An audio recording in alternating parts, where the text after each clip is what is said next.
자, 이제 의사 능력 볼게요. 의사 능력은 판단 능력을 말해요. 내가 어떤 계약을 하면 이 계약이 무슨 의미를 가지는지 판단할 수 있는 능력, 사물을 변별할 수 있는 능력, 그렇게 표현돼요.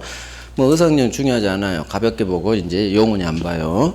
갑이 할아버지인데 치매에 걸리셨어요. 치매에 걸리셨으면 제정신이 아니죠. 제정신이 아니니까 옆집 할머니들한테 아파트를 막 줘요. 아파트가 10채 부자거든요. 자, 옆집 을 할머니한테 공짜로 아파트 한 채 날렸어요.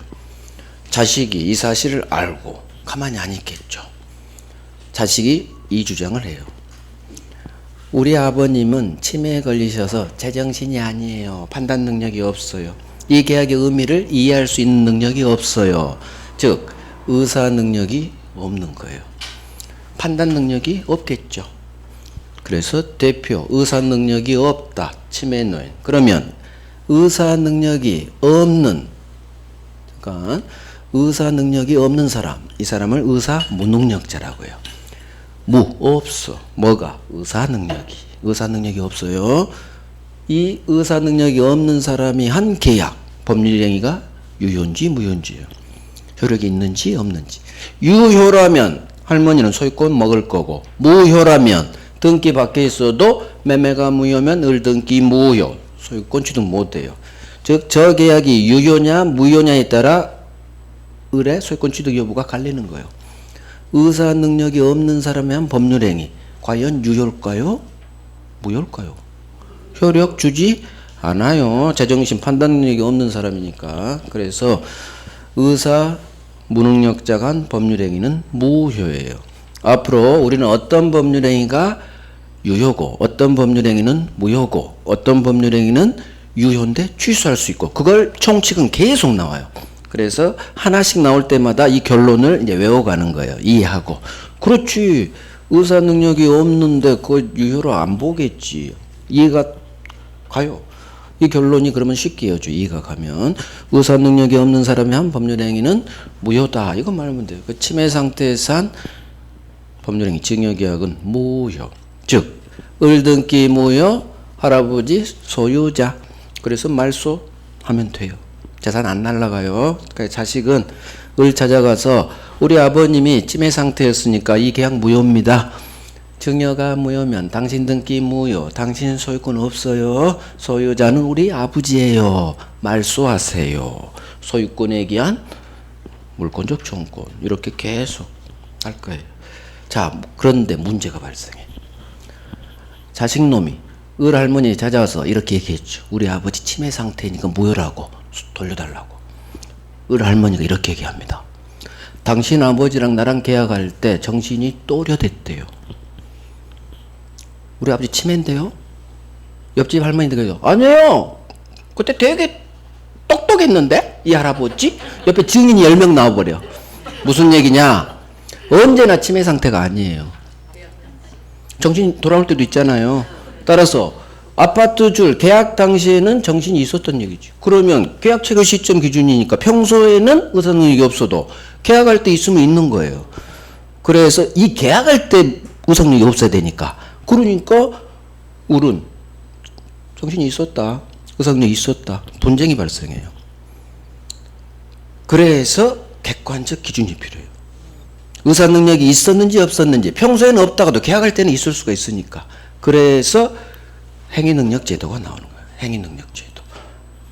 의사 능력으로는 너무 분쟁이 많이 발생해. 그래서 객관적으로 기준을 정하자. 그게 행위능력 제도가 나온 이유예요. 좀 이따 볼. 일단 지문 하나 해요. 지문.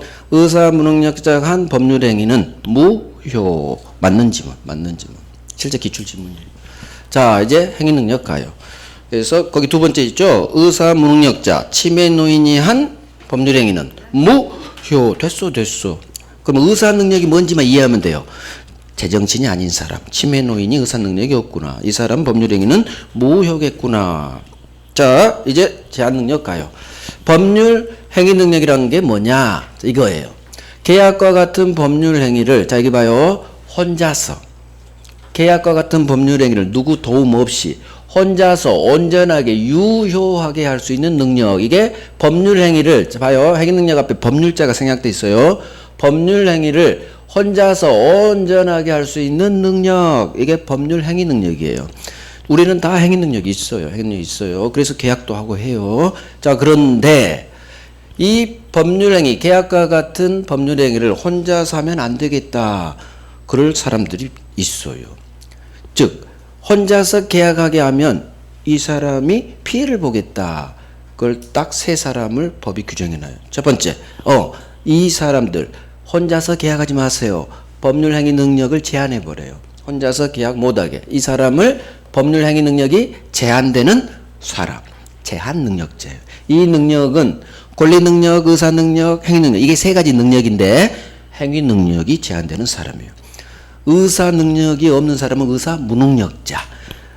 행위 능력이 없는 사람을 제한 능력자로. 예전에는 행위 무능력자라고 했어요. 근데 법이 2013년에 제한 능력 단어로 바뀌었어요. 그래서 우리가 더 어려운 단어를 만나요.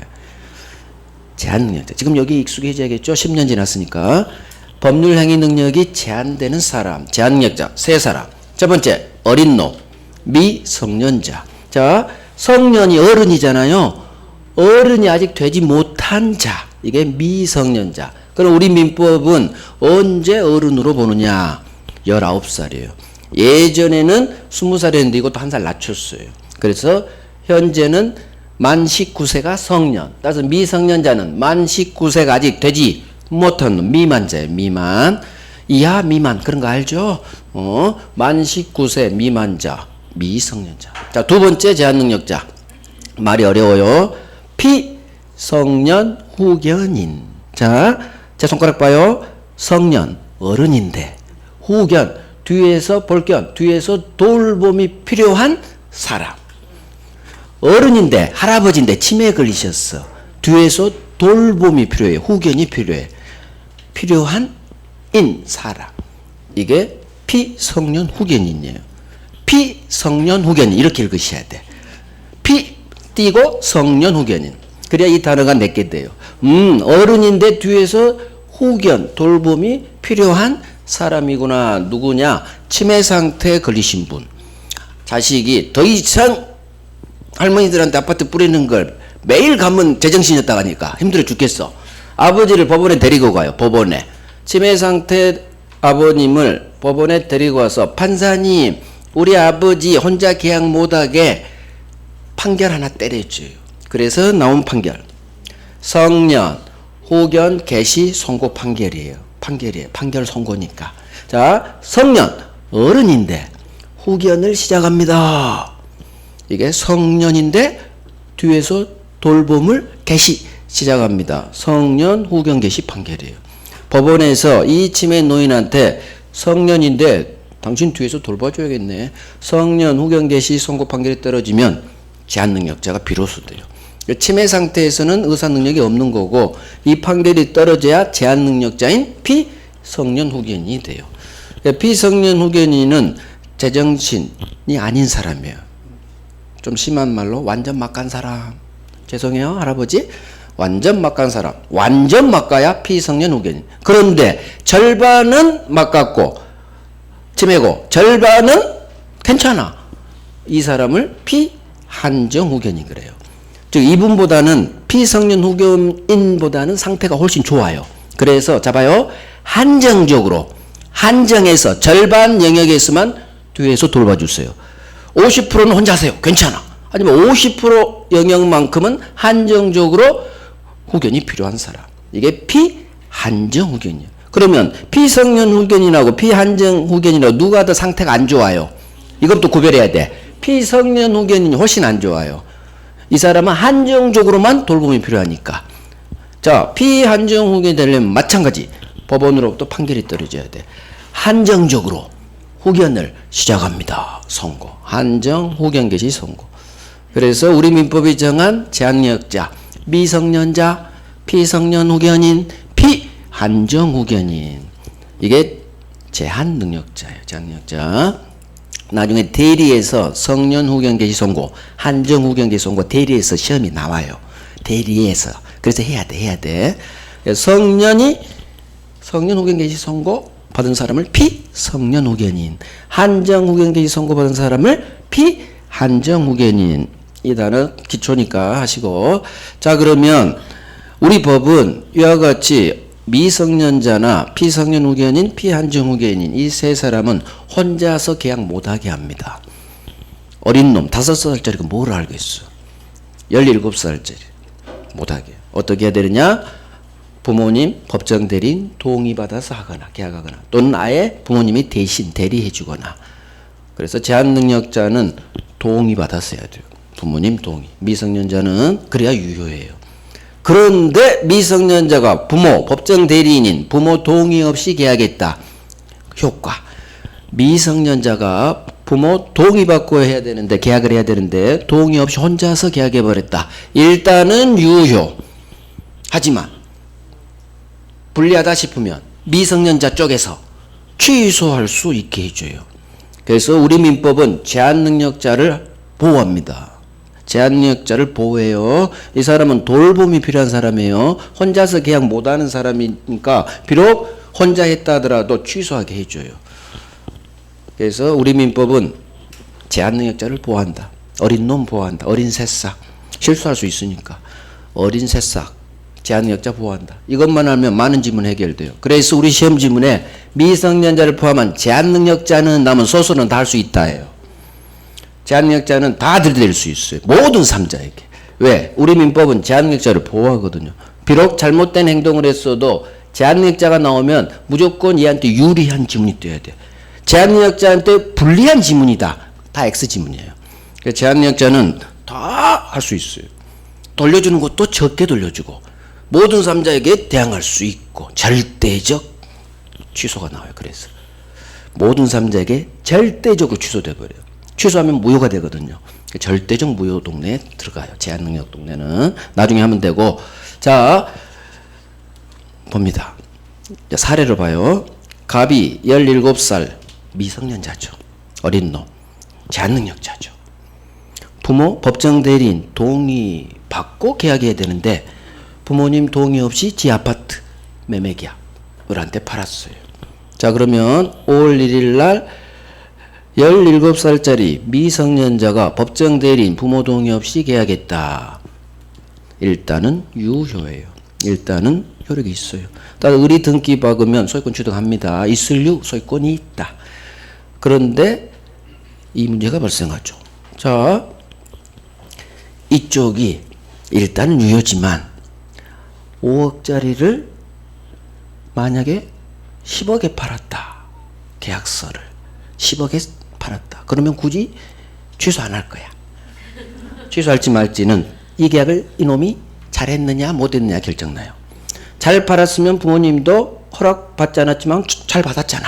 그러면 이건 확정 유효가 돼요. 취소 안 할 거니까. 하지만 5억짜리를 3억에 팔았다거나 1억에 팔았다거나 제값을 못 받은 거죠. 그러면 부모님은 또는 17살짜리 미성년자는 이 계약을 없애야 돼요. 5억짜리를 내가 1억 받고 팔 수는 없잖아요. 그게 취소예요. 그래서 제한 능력자 쪽에서 선택권이 있어요. 상대방은 선택권 없어요. 상대방은 이쪽에 처분만 기다려야 돼요. 그래서 제한 능력자가 거래한 상대방은 피해받아요. 그래서 잘 확인해야 돼요. 왜? 나중에 취소당해버려요. 상대방으로부터. 그래서 잘 못 팔았구나 하면 유효지만 취소할 수 있는 법. 민법이 정한 취소요. 첫 번째. 민법이 정한 취소요. 아까 제한 능력, 착오, 사기, 강박이 있었죠. 그중 법률행위 동네거든요. 법률행위 동네에서 하나 나와요. 법률행위 능력이 제한되니까. 착오, 사기, 강박은 두 번째 동네인 의사표시 동네에서 나와요. 성격이 또 완전히 달라져요. 그래서 민법이 정한 첫 번째 취소요.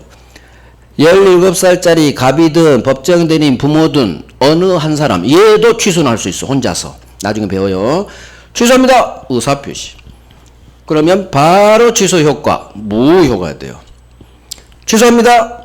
바로 법률 효과 형성권이잖아요. 그래서 무효가, 이 계약은 무로 날아가요. 따라서 의리 등기 박았어. 듣기만 해요. 의리 등기 박았어도 취소한 순간 이 계약은 무효로 날아가 버리고, 매매가 무효면 을 등기 무효, 을 소유자 아니야. 소유자는 갑.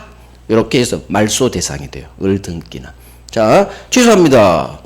일방적 의사표시만 있으면 취소합니다. 바로 취소돼요. 취소의 법률 효과 발생. 무효가 되죠.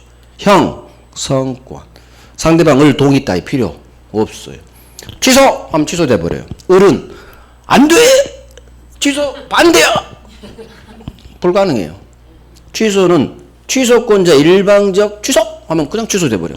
상대방 을의 동의 따위 필요 없어요. 의사표시 하나로 바로 법률 효과 발생해보자. 단독행위. 상대방한테 취소합니다 해줘야겠죠? 상대방이 있는 단독행위. 자, 이게 취소예요. 취소. 자, 이제 그러면 두 번째.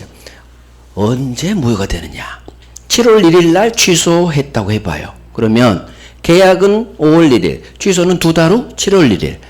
우리 민법은 어떠한 의사표시, 법률행위를 했을 때 언제부터 이 효과가 발생하냐. 그 시점, 언제부터 발생하는지, 언제부터.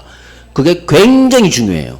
엄청 잘 나요. 모든 파트에서. 그러면 7월 1일 날 취소하면 여기도 경우수가 2개가 나와요. 첫 번째, 취소한 7월 1일자부터 장래를 향해 무효가 되는 경우수. 첫 번째.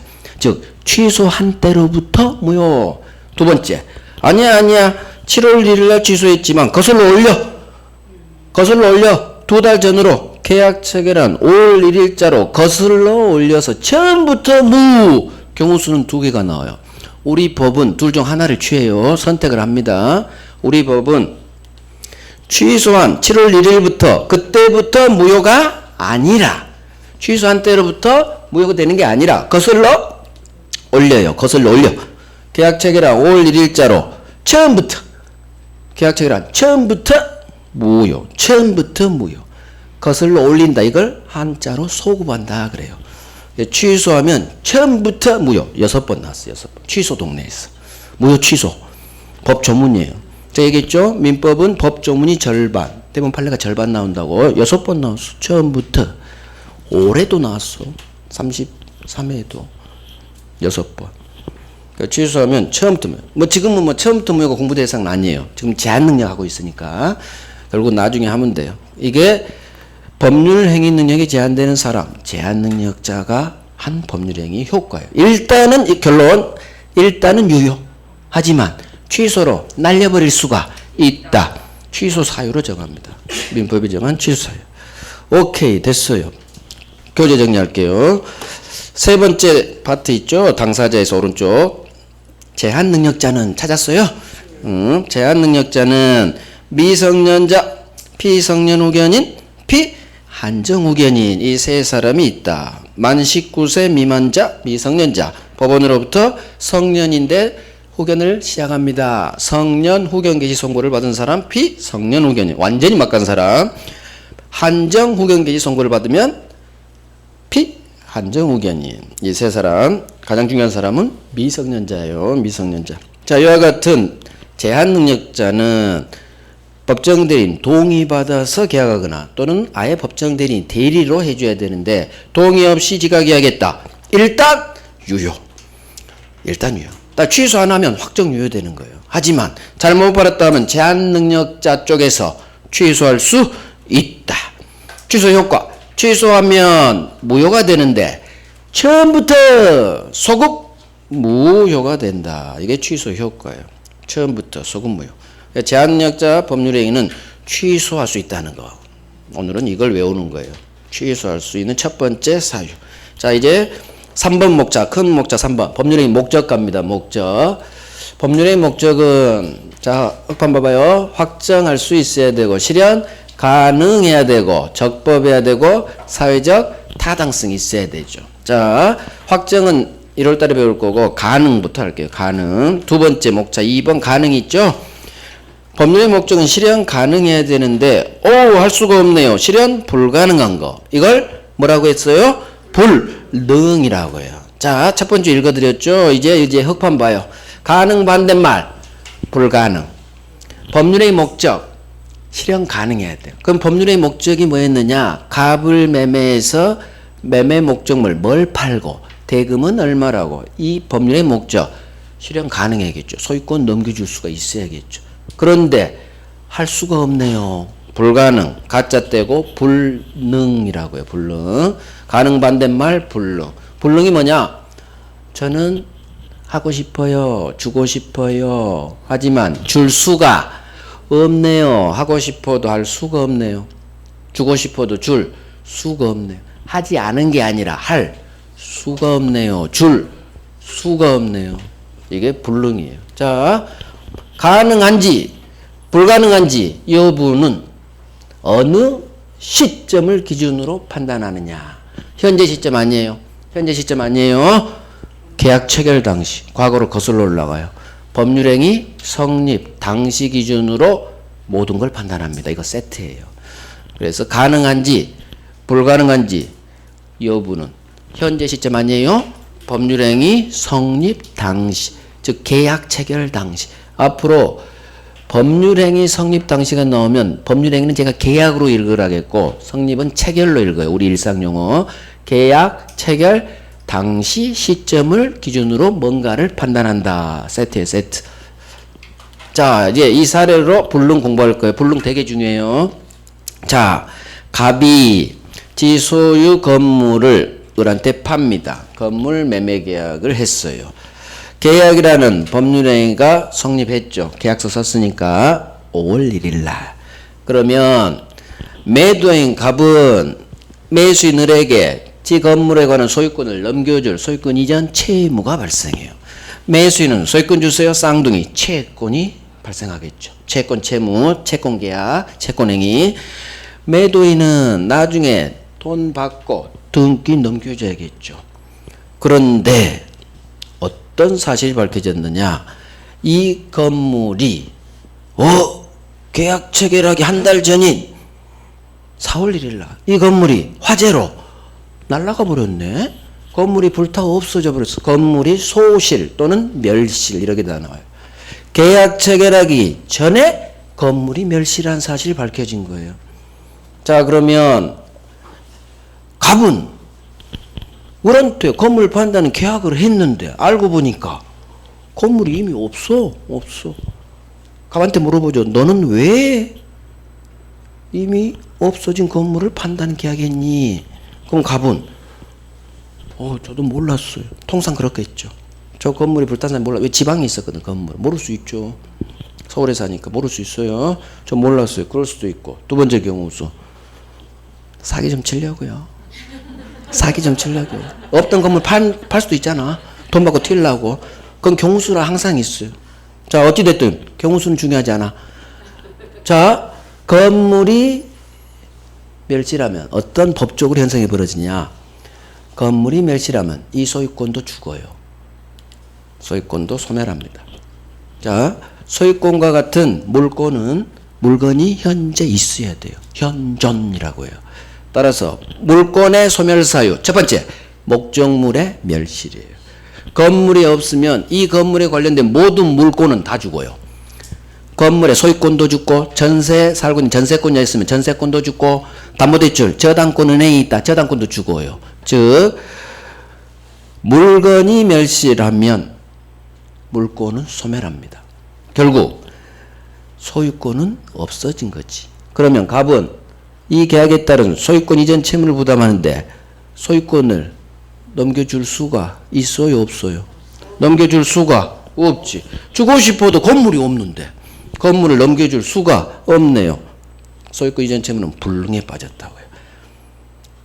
하고 싶어도 넘겨줄 수가 없어. 왜? 건물이 없잖아. 넘겨줄 소유권이 없잖아요. 넘겨주고 싶어도 할 수가 없어. 이게 불능이에요. 불능. 안 하는 게 아니야. 미안해. 건물 없어. 나 너한테 소유권 주고 싶어. 하지만 없는데 어떡해. 이게 불능이에요. 하고 싶어도 할 수가 없네요. 불능. 자, 문제는 이 계약의 효력이에요. 이 상황에서 이 갑을 간 건물 매매 계약이 유효인지 무효인지 또 둘 중 하나예요. 그럼 앞으로 계속 찍는 선택을 할 거야. 둘 중 하나. 유효인지 무효인지 있는지 없는지. 이 건물 매매 계약 이 경우. 자, 일단 이 불능을 무슨 불능이라 하느냐. 원시적 불능이라고요. 계약 체결 당시 처음부터 불능이에요. 처음 시점 처음부터 불능이지. 왜? 체결을 여기 계약 체결 당시 기준으로 판단하죠. 처음부터 건물 없었으니까 처음부터 불능이구나. 처음부터 넘겨줄 수가 없지. 계약서 쓴 5월 1일자부터 넘겨줄 수가 없어. 그래서 처음부터 불능, 원시적 불능. 자, 원시적 불능의 경우 이 매매계약이 유효인지 무효인지 둘 중 하나겠죠. 유효로 찍고 싶어요? 무효로 찍고 싶어요? 무효로 찍어야 돼요. 이유. 계약 체결할 때 건물이 있었어요? 없었어요? 없었어. 처음부터 불능이죠. 그러니까 굳이 효력 주지 않아요. 처음부터 건물 없는데 을한테 소유권 주세요. 채권을 주면 을이 요구해요. 아니 건물 없는데 나한테 채권 주면 어떻게 해요? 그래서 처음부터 무효해도 아무 상관없어요. 그래서 원시적 불능 매매는 무효. 외워요. 시험에 나와요. 그래서 원시적 불능의 경우 이 매매계약은 무효 이렇게 외우면 돼요. 무효. 원시적 불능은 무효. 자, 이제 하나 더 봐요. 자, 상황이 바뀌어요. 자, 봐봐요. 흑판 봐봐요. 계약 체결할 때 건물이 있었어요. 이제 상황이 바뀌었어요. 계약 체결 시점에 건물이 있었어. 그런데 계약 체결한 후 한 달 후 이 건물이 당연히 멸실하겠죠. 화재로 날아가 버려. 이게 계약 체결할 때는 건물이 있었고, 즉 계약 체결 당시에는 소유권 이전 채무가 가능했죠. 하지만 계약 체결한 후 건물이 멸실되면 결과는 같아요. 건물이 사라졌으니까 소유권도 사라지고 갑의 을에 대한 소유권 이전 채무 역시나 불능에 빠져요. 똑같이 불능. 건물이 없으니까 넘겨줄 수가 없겠죠. 이 불능을 원시적 불능 반대말 후발적 불능이라요. 계약 체결 후 불능에 빠졌구나. 처음부터 시자를 처음부터 이렇게 계속 훈련해야 돼요. 처음부터 불능. 너는 계약 체결할 때는 가능했지만 계약 체결 후 불능에 빠졌구나. 후발적 불능. 후발적 불능.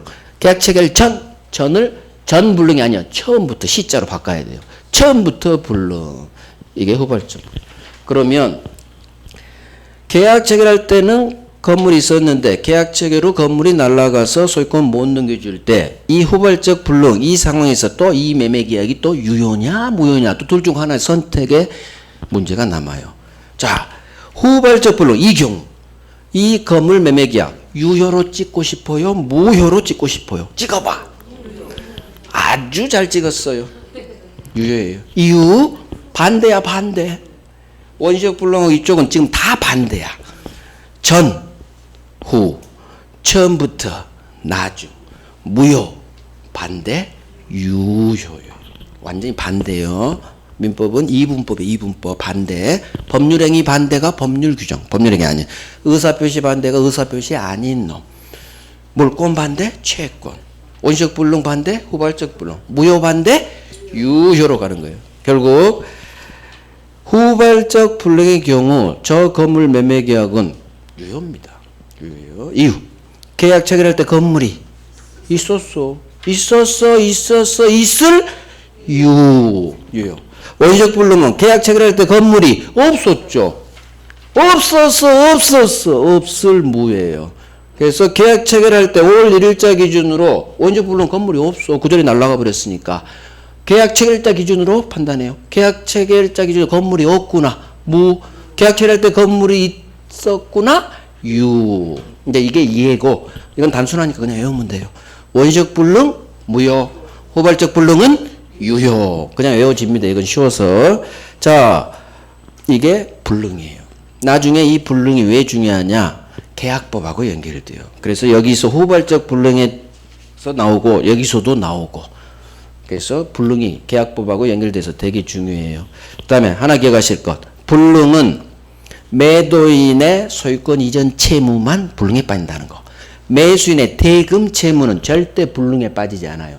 돈은 불능 상황이 없어요. 이행 지체만 있어요. 불능은 안 빠져요. 을이 갑이 돈 달라고 하니까 미안해. 나 너한테 매매대금 주고 싶은데 줄 수가 없어. 나는 너한테 돈 주고 싶어. 줄 수가 없어. 그러면 매매대금 채무가 하고 싶어도 할 수가 없으니까 불능이라고 표현되느냐? 그렇지가 않아요. 대금 채무는 불능이 없어요. 왜? 너한테 돈 없지. 은행 많아. 은행이 많아요. 불능 아니에요. 소유권은 없어. 이 세상에 이 건물은 없는 거야. 그래서 불능이야. 하지만 돈은 얘한테 없는 거지. 이 세상 돈 많잖아. 불능이 아니야. 달러빚 내서라도 매매대금 처리해야 돼요. 그래서 대금 채무는 불능이 상이 발생 안 하고 오로지 불능은 소유권만. 소유권도 항상 멸실해요. 그래서 불능은 어디에서만 나온다? 매도인의 소유권 이전 채무만 불능에 빠진다는 거. 소유권. 그래서 매도인이 나중에 계약법에서 위험부담이 나오는데 거기서 채무자가 되는 거예요. 채무자. 소유권 측면에서는 매도인 값이 채무자죠.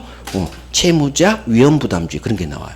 그래서 소유권만 불능에 나온다는 거. 소유권만. 이런 것도 지금 한번 들어놓으면 좋아요. 이게 불능이죠. 되게 중요해요. 자, 교재로 정리해요. 교재로 일단 해놓고. 자, 불능 갑니다. 불능은 되게 중요해요. 두 번째, 가능한지 불가능한지 여부는 5페이지 가능 두 번째요. 가능한지 불가능한지 여부는 어느 시점을 기준으로 판단해요? 법률행위 성립 당시. 앞으로 어디에 해당한지 여부를 어느 시점을 기준으로 판단하느냐. 그게 많이 나오는데 이거 세트예요. 99% 법률행위 성립 당시에요. 좀 이따 반사회에서도 나와요. 자, 원시적 불능. 원시적 불능이란 처음부터 불능이구나. 즉 법률행위 성립 당시, 계약 체결 당시 처음부터 불능인 법률행위를 말한다. 그렇네. 처음 시니까 이해돼요? 자, 원시적 불능 법률행위는 효과 무효예요. 외워주시고. 그래서 우리 실제 기출은 세 번째로 나와요. 세 번째 별 3개 하십니다. 매매 계약 체결 전에, 전 동그라미, 계약 체결 전에 이미 화재로 건물이 소실된 경우, 이게 실제 기출 지문이에요. 그 매매 계약은 무효이다. 이게 떴어요. 그럼 이게 맞는 지문인지 X 지문인지 내가 해결을 해야 돼. 그럼 어떻게 해결한다?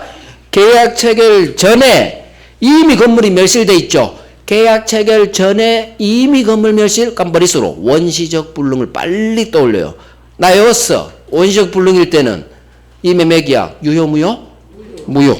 맞네. 연결됐으니까 맞는 지문. 그래서 계속 머리 써야 돼요. 계약 체결 전에 이미 건물이 소실됐어. 그럼 이게 빨리 원시적 불능이구나. 원시적 불능이구나. 원시적 불능일 때 저 매매는 분명히 나 무효라고 외웠어. 이해하고 외우고 같이 접목돼야 돼요. 그래서 맞는 지문이구나. 여기 별 3개 잘 나와요. 다음 페이지. 후발적 불능. 이게 더 잘 나와요. 후발적 불능이란 법률행위 성립 당시에는 가능했으나 법률행위 성립 후 불능이 된 경우. 이해됐어. 그렇지. 계약 체결할 때는 건물이 있었죠. 줄 수 있어서 소유권. 하지만 언제 멸실했어요? 법률행위 성립 후 불능. 후발적 불능. 걔는 이해돼. 자, 후발적 불능의 경우 이 매매계약은 유효. 이걸 외워요. 후발적 불능 유효. 이걸 외우고 실제 기출인 3번을 해결하는 거야. 세 번째 별 3개. 계약 체결된 후 건물이 전소된 경우 이 매매계약은 유효이다 하면 맞는지 틀린지 이제 내가 판단해야겠죠. OX. 그러면 후 동그라미 하시고 후 이 단어 보고 후발적 불능이구나. 머릿속으로 계산하시고 후발적 불능의 경우 유효. 외웠어. 맞는 지문. 그런데 이 경우 무효도 하면 X 지문이 되는 거예요. 실제 그렇게 장난쳤으니까. 그래서 원시적 불능은 무효, 후발적 불능은 유효. 이렇게 외우면 편해요. 이해는 했어. 계약 체결할 때 건물 있으니까 그냥 유효로 봐줘. 이건 이해. 계약 체결할 때 너 건물 없잖아. 무. 이건 이해. 이해 바탕에서 외우는 거예요. 그래야 더 잘 외워져요. 만약에 이 외운 게 까먹었다. 그러면 이제 찍어야 돼. 원시적 불능은 전에 날라가서 없네. 무로 찍어야 되고. 후발적 불능은 계약 체결할 때 있었네. 있을 유로 찍어야 돼요. 그건 찍을 때 필요해. 이해는. 하지만 이거 쉽게 이어져요. 원시적 불능은 무효, 후발적 불능은 유효. 그러니까 이해가 돼 있으면 찍을 수가 있어. 단순히 막 외우면 못 찍어요. 하지만 이렇게 이해가 돼 있으면 찍을 수도 있어. 하지만 나 이거 안 찍을래. 왜 찍어? 외워져 있는데. 이 정도는 외워집니다. 이 정도는. 원시적 불능 무효, 후발적 불능은 유효. 왜? 반대니까. 하나만 외우면 돼. 하나만. 반대니까. 무효 반대 유효겠구나. 하나만 정확히 외워놔요. 자, 이게 불능이에요. 되게 중요해요. 이제 적법 갑니다. 적법. 자, 적법. 법에 적합해야 돼요. 일단 교재 보시면 임의규정이라는 게 있고 강행규정이라는 게 있네요. 강행규정 속에 방글 1번에 효력규정이라는 게 있고 2번 단속규정이라는 게 있네요. 자, 목차 봤어요. 이제 책에 관심 끄시고 목차 봤으니까 이제 흑반 봐요. 법은 종류가 있어요. 우리나라에 수많은 법들이 나와 있죠. 민법도 있고 형법, 중개사법, 부동산 관련 공법 파트, 세법, 등기법 많죠. 우리나라에 있는 모든 법의 법 규정은 99.9% 강행규정이에요. 강행규정이 뭐냐? 반드시 지켜야 돼요. 법은 지키라고 만들었으니까. 그래서 우리나라에 있는 모든 법은 다 반드시 지켜야 될 강행규정. 하지만 일정 법 규정은 안 지켜도 되는 규정이 있어요. 민법에만 있어요. 오로지 민법에만. 안 지켜도 돼요. 이걸 임의규정이라고 해요. 그러니까 법은 반드시 지켜야 되는 강행규정 99.9%. 법인데 안 지켜도 되네? 이런 게 있어요. 민법에만. 임의규정. 자, 법조문 한번 볼게요. 제목이 임의규정 돼 있어요. 법률행위 당사자가 계약 당사자가 법령 중, 법 규정 중 선량한 풍소, 기타 사회 질서에는 관계가 없는 규정인가 봐요. 어떤 법 규정이 있는데 사회 질서와는 관계가 없나 봐요. 이 규정과 다른 의사를 당사자가 표시한 때에는 법이 아닌 당사자가 표시한 그 의사에 의한다. 자, 이걸 이해를 해야 돼요. 계약 당사자가 법 규정 중 사회 질서와는 관계 없는 규정이 있었나 봐요. 원래 법대로 해야 되는데 나 이 법 안 할래. 다른 의사로 계약했다는 얘기예요. 먹힙니다. 법이 아닌 당사자가 표시한 그 의사가 이겨요. 이게 바로 이 관계없는 규정을 임의규정이라고요. 자, 느낌이 와. 사회질서 어떤 법 규정이 사회질서와 관계가 없대. 그러면 느낌이 안 지켜도 될 것 같은데 그런 느낌이 들죠. 그거예요. 임의규정이라는 것은 당사자가 어느 법 규정을 마음대로 임의로 배제할 수 있는 규정이에요. 임의규정 임의로 배제할 수 있는 규정. 즉 안 지켜도 되는 규정. 그래서 임의규정 안 지켜도 돼요. 법은 지켜야 되는데 이건 강행규정. 안 지켜도 되는 법 규정이 있더라. 어디에 있느냐? 민법 중 계약법. 계약법은 채권법에 속하고 계약법에 있는 우리 매매교환 임대차와 같은 모든 계약은 다 자유롭게 합니다. 이게 계약법 지도 원리, 계약 자유의 원칙이에요. 계약법의 지도 원리. 계약은 우리 민법의 지도 원리. 법률행위 자유 원칙이에요. 계약 자유 원칙. 계약은 자유롭게 하세요. 따라서 법은 A라고 규정되어 있지만 갑과을 당사자가 B, 다른 의사 B로 합시다. B로 하자는 특약 먹힙니다. 그 의사에 의한다. 비특약 유효. 즉 당사자가 어느 법 규정이 적용되는 것을 제껴버릴 수 있다. 배제할 수 있다. 그래서 임의규정이에요. 당사자가 어느 법 규정 적용 임의로 배제할 수 있는 규정. 임의규정이 뭐냐 하면 안 지켜도 된대. 법은 A라고 되어 있지만 B로 가능하대. 어느 법 규정 적용되는 걸 제껴버릴 수 있대. 이게 임의규정. 그러면 그런 게 있어? 있어. 민법에만. 그것도 계약법에만. 계약 자유원칙이 지배하니까. 그래서 계약법의 대부분 규정은 임의규정이에요. 당사자 특약 유효. 어느 법 규정 적용 배제할 수 있다. 이게 계약법 동네에서 세트예요. 어마어마하게 나와요. 임의규정 특약 유효. 임대차에서도 나오고 다른 동네에서 나오고 모든 법 규정 계약법에 있는 계약 총론 강론 모든 배제할 수 있다. 맞는 지문이요. 1타 5피가 돼요. 이게 5지문이 여기서 벌어져요. 계약법에서. 이걸 세트라고요. 세트. 그래서 총칙 기본 이론을 잘 알면 많은 게 1타 5피가 돼요. 그걸 저는 세트라고 해요. 자, 이제 강행규정. 강행규정은 국민들 반드시 지켜요. 국민을 강행적으로 구속한다 해서 단어가 강행규정. 느낌이 오죠? 강행적으로 구속해. 반드시 지켜야 돼. 그러니까 우리 민법 기준으로 우리 민법에는 어디가 강행규정이냐? 물권법. 물권법 파트는 물권은 법이 제 손가락 봐요. 물권은 법이 정한 대로 움직이세요. 민주주의. 물권은 법이 정한 대로 움직이세요. 물권 법정주의가 지배해요. 그래서 물권법 파트는 법이 정한 대로 움직여야 돼. 당사자가 법은 A라고 되어 있는데 B로 합시다. 안 먹혀요. 물권법 무효예요. 그러니까 물권법 특약은 다 무효예요. 법 규정과 다른 내용 정할 수 없어요. 이게 물권 법정주의 내용이에요. 그래서 계약법 동네하고 물권법 동네가 반대예요. 반대. 이쪽은 채권법이니까. 그래서 물권 법정주의가 지배하는 물권법 파트 대부분은 물론 예외는 있어요. 서로 예외는 있고 원칙이에요. 강행 규정 반드시 지켜야 돼요. 자, 그런데 문제는 우리 국민은 지키라고 만든 이 법을 잘 지킨다 안 지킨다. 우리 국민은 잘 안 지킨다고 해줘요. 잘 안 지켜요. 잘 안 지켜요. 왜? 우리는 항상 문제된 법률행위, 문제된 의사표시를 배우거든요. 좋은 법률행위, 좋은 의사표시 우리 시험에 안 나와요. 그래서 우리는 재판도 항상 문제가 발생했을 때 재판 가죠. 그래서 우리는 항상 문제된 법률행위를 배워요. 강행규정을 위반한 법률행위예요. 지키라고 만든 법을 위반해서 계약을 한 거죠. 법률행위. 자, 그러면 이 강행규정에 위반한 법률행위가 유효냐 무효냐예요. 강행규정에 위반한 법률행위 유효일까요 무효일까요? 찍어봐요. 강행규정에 위반한 법률행위 무효예요. 당연하지. 법이 지키라고 만든 법을 위반해서 한 갑과 을의 계약을 법이 왜 도와주겠어요? 아무런 효력을 주지 않아요. 계약했지만 아무런 권리 안 줘요. 그래서 강행규정 위반한 법률행위는 무효이다. 맞는지 뭐. 강행규정 위반한 법률행위는 무효예요. 근데 문제는 이게 원칙이라는 거예요. 예외가 있어요. 예외. 강행규정 위반했는데도 유효로 보는 강행규정이 있어요. 그래서 강행규정은 다시 두 개로 나뉘어요.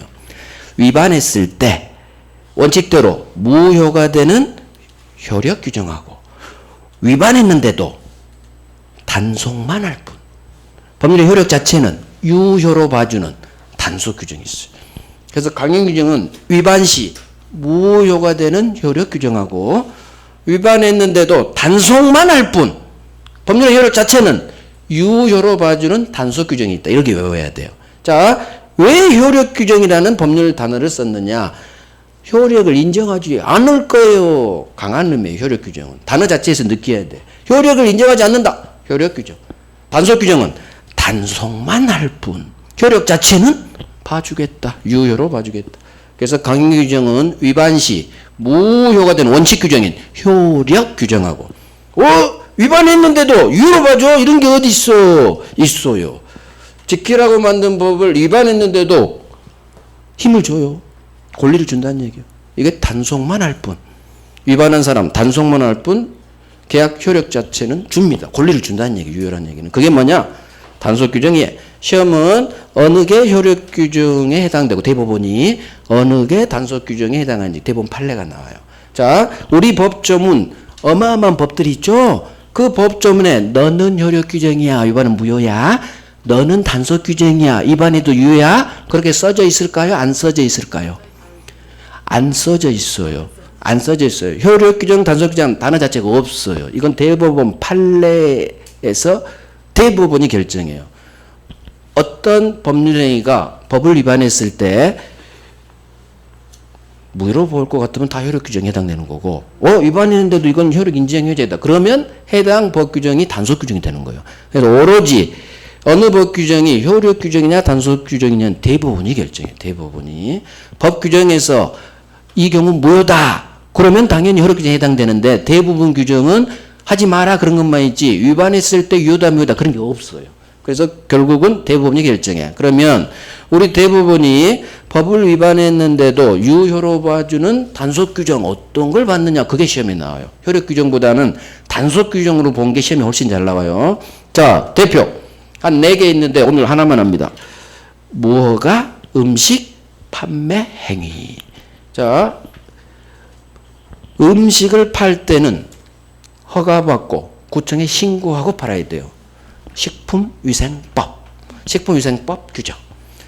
식품위생법 모든 법은 99.9% 강행규정 지켜야 되겠죠. 그런데 포장마차, 노점사 허가받아요? 무허가예요?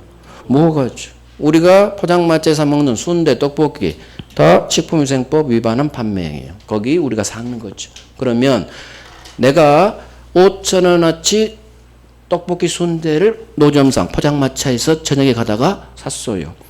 법 위반 떡볶이 5,000원 계약이에요. 강행복귀 위반한 계약이요. 나는 법을 위반했어요.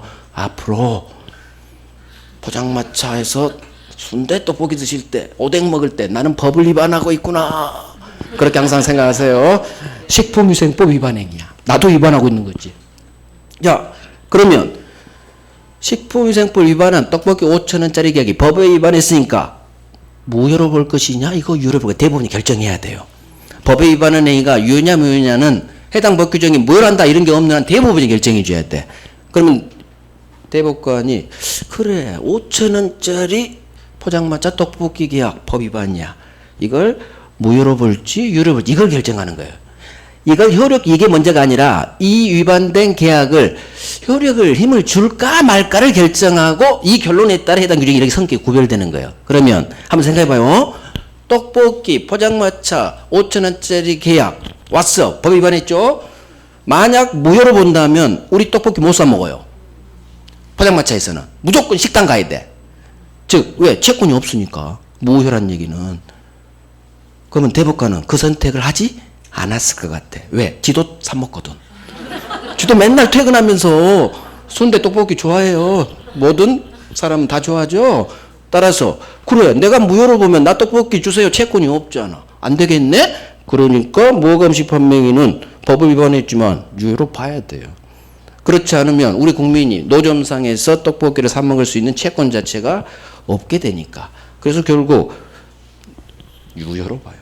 그래서 무허가 음식 판매인은 비록 법은 위반했지만 해당 업주 단속만 할 뿐 우리 계약 자체는 다 유효로 봐서 국민들 자유롭게 포장마차에서 떡볶이 드세요. 괜찮아. 저분만 처벌되지 여러분들은 괜찮아요. 계약 자체 유효니까 떡볶이 주세요. 채권이 있고 아무 이상 없어요. 그래서 무허가 음식 판매인은 강행규정을 위반한 법률행위지만 유효로 봐요. 이렇게 공부해요. 무허가 음식 판매인은 유효. 따라서 해당 법규정은 강행법규를 위반했는데도 유효로 보니까 해당 법규정은 단속만 될 뿐 효력 자체는 여러분은 단속 규정이구나. 즉 효력 규정이 아니구나. 다음 중 효력 규정이 아닌 것은 그렇게 나오거든요. 그러면 단속 규정을 찾으라는 얘기예요. 그래서 효력 규정이 아닌 것, 단속 규정 다 같이 해야 돼요. 다 같이 두 번 나왔어. 무허가 음식 판매행위 유효 이렇게. 해당 법 규정은 효력 규정이 아닌 단속 규정. 그대로 외우면 돼요. 자, 정리하고. 자, 임의 규정 다 했어요. 마지막 하나. 법률행위 첫 번째 나온 게 이거예요. 결국 법률행위 할 때는 강행법규에 위반하지 말아라. 왜? 강행법규 위반하면 강행규정 법규 같은 말이에요. 강행규정에 위반하면 원칙이 무효니까. 그래서 그게 첫 번째예요. 적법. 법률행위는 강행법규에 위반하지 않아야 한다. 그렇지. 반대. 강행규정에 위반했다면 이 법률행위는 무효이다. 맞는 지문이에요. 맞는 지문. 원칙 효력 규정이에요. 자, 임의 규정이 있고 강행 규정이 있네요. 법 규정 중 선량한 풍속 기타 사회 질서와는 관계가 없네요. 따라서 관계가 없기 때문에 느낌이 안 지켜도 될 것 같아. 이 규정을 임의 규정을 해. 당사자는 임의 규정과 다른 특약할 수 있다. 마음대로 임의로 배제할 수 있다. 그래서 당사자가 임의로 배제할 수 있는 규정에서 제목이 임의규정이라는 법률 용어가 나온 거예요. 임의규정 안 지켜도 돼요. 어디에서 나와요? 계약법. 계약 자유원칙이 지배하는 계약법 파트 대부분이 임의규정. 따라서 계약법 영역에서는 당사자 간의 특약, 유효. 당사자는 어느 해당 법 규정 적용을 배제할 수 있다. 이게 계약법에서 어마어마하게 나와요. 특약 유효 어마어마하게 중요해요. 강행규정. 강행규정은 반대죠. 임의규정 반대죠. 반드시 지켜야 되니까. 그래서 반대되는 단어가 나와. 법 규정 중 선량한 풍속 기타 사회 질서와 관계가 있네. 관계가 있어야지 반드시 지키지. 사회 질서와 관계 있네. 그래서 국민들은 반드시 지켜야 돼요. 당사자 마음대로 배제할 수가 없어요. 그래서 반드시 지켜야 돼. 법대로 움직여야 돼요. 우리 민법 기준 물권법은 물권 법정주의가 지배하죠.